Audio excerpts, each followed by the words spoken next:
So Dr. Joyce Azzam is the first Lebanese women mountaineer attempting to complete the Explorer's Grand Slam by claiming the highest summit in each of the 7 continents around the world and reaching the 2 poles. And she did it. And she did all that, and the Mount Everest is the last one for her to complete her journey. So with the successful ascent of the Mount Everest, she has broken another record by being the first Lebanese woman mountaineer to climb over 25 mountains around the world. Dr. Azzam will have made history for being the second woman in the world to complete the Explorer's Grand Slam. I wish I also could have done that. Thank you. It's yours, madam.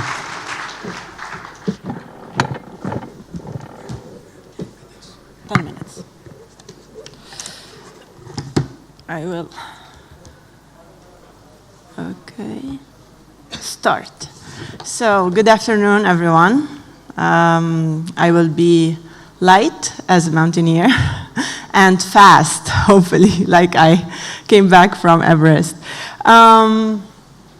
So, this guy in 1953 was the first to climb Everest, Sir Edmund Hillary. And other than the famous quotes that he has, one of them was like, "Why Everest?" And he just replied, "Because it's there." And he had the right to do it because he's the pioneer. But when we see all these people, why do you think they are climbing? Tell me. Let's shake it. Why all these people are climbing? Because it's there. This was Edmund Hillary. Because it's their dream, passion, dream. They love it. Yeah. All these have, all this stuff you are thinking of, and you name it. But also because it's accessible. Because today, Mount Everest has a fixed rope where you clip and you are safe, between brackets. And that's why we have this piste, as we call it in French, of mountaineers going. Like, you can feel they are waiting in front of, you think you are waiting in front of the Colosseum or the Louvre or the Taj Mahal, right? So I can say they are the high altitude tourists, and there's a problem here. Let's go back. Why I am here. First, like 2 weeks ago, like 2 Thursdays, I was standing on top of the world, and I just, come back like 10 days ago. And while coming back on, like specifically, I was on the 23rd of May on top of the world, and 25th, I was going down through the icefall, and it's like one of the most dangerous part. And it called my attention, one empty bottle of Sprite dancing inside of the melting water of the icefall. And this was like for me, it was like a call for action. And that's why today I'm standing with you. And I really would like to thank Sir Sunil Sakya for having me here with you. So I climbed like 6 years and a half ago, sorry. I decided to climb, I can't come back with this? I'm sorry, I went very fast. So,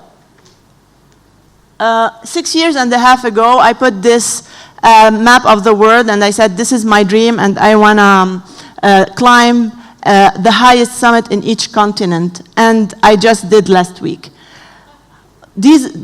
Now I should go. So this is Mount Elbrus, the highest in Europe, Carsten's Pyramid for Oceania, Kilimanjaro in Africa, Aconcagua, the highest in South America, Denali for North America, Vincennes in Antarctica, and Mount Everest here in Nepal, Asia.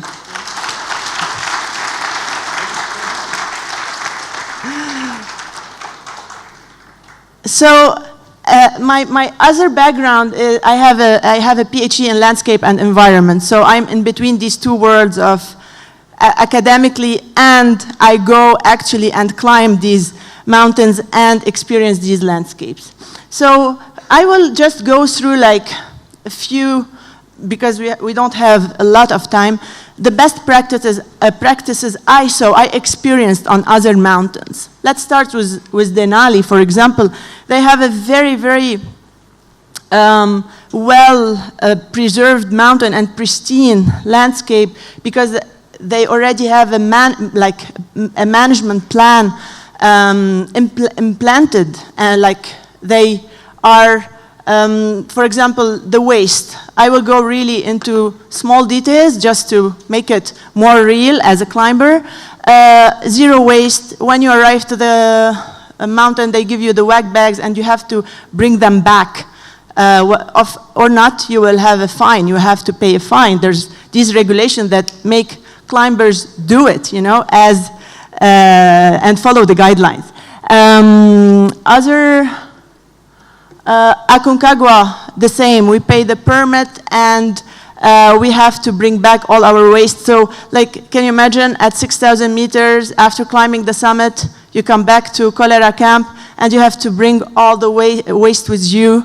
So it's like a plus load, but we do it. Why? Because also there's this regulation, and if not, we will not have our certificate that we climbed the mountain actually, and another fine to pay. Vincennes, one of the most pristine mountains around the world. Like even, I mean, I will share this with you. We have a hole, designated hole, where we have to pee. Just like you can't go and pee anywhere. I'm sorry, this is the climber life, and this is what these high altitude tourists, this is how they ruin these pristine landscape by, you know, these small details. This is Union Glacier, Antarctica. So all the climbers come here to start, you know, going to the pole or going to climb Vincennes or other mountains. So it is super well organized and planned, and you can't like even put your tent anywhere. There's a designated point where to like put your tent. But for sure, like there's nothing like nothing is perfect, right? Like even in Antarctica, like there's this pollution they create on. They say it's like zero waste and we don't pollute, but still, these planes are really working all day there. Arriving to Everest, as I have 2 minutes more. So Everest, are you ready to climb with me, Everest? I will take you on a tour. Put your crampons, guys. Let's go. So, base camp. To get to base camp, you need like 10 days. It's beautiful. We go through villages, and maybe most of, like a lot of you guys here, you did it before. So, you know, you get to base camp, and it's really a pristine place, but it's our home for like 6 weeks. So for sure, there's, I mean, it's used. It's a used land, so you can imagine. But this year, I really observed that they are really taking care of Everest Base Camp, and it's clean. This is the Khumbu Icefall. This is where you have to pass through. It's a really dangerous part, as you can see, to get to Camp 1. Camp 1. Like the climbers don't stay a lot of time in Camp 1. And then Camp 2, it's more populated, and people like the high tourist climbers stay more, few nights there. Camp 3, to really show you how steep it is to climb the Lhotse face in order to get to these dots up in, I don't know if you can see it here. This is Camp 3. This is where it is. And then Camp 4. We will talk about Camp 4.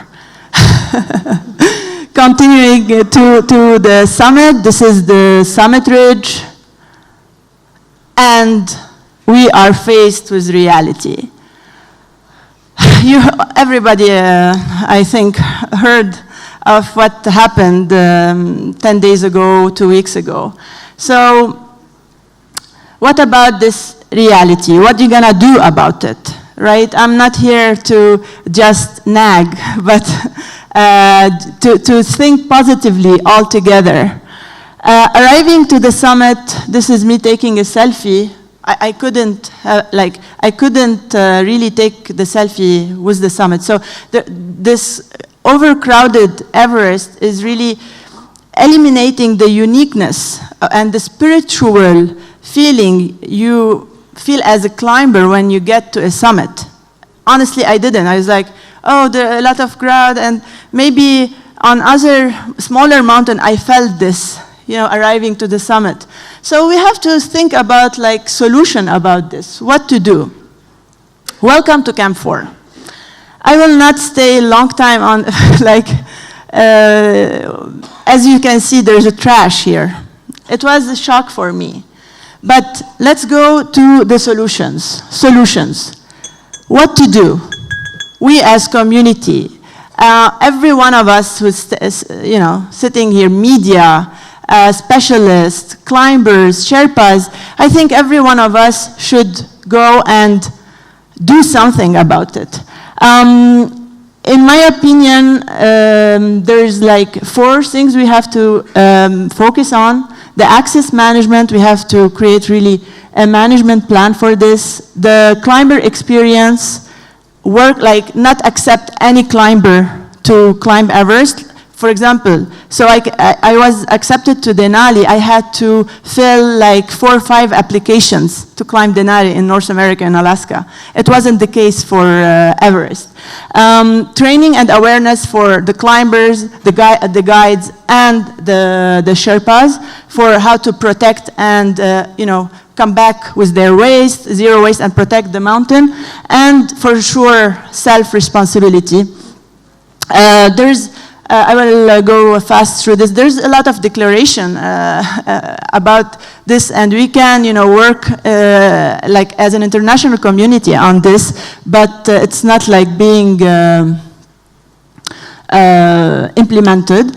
I am doing an ongoing research, and I started with asking the guides, the really experienced guides, what do they think about this situation.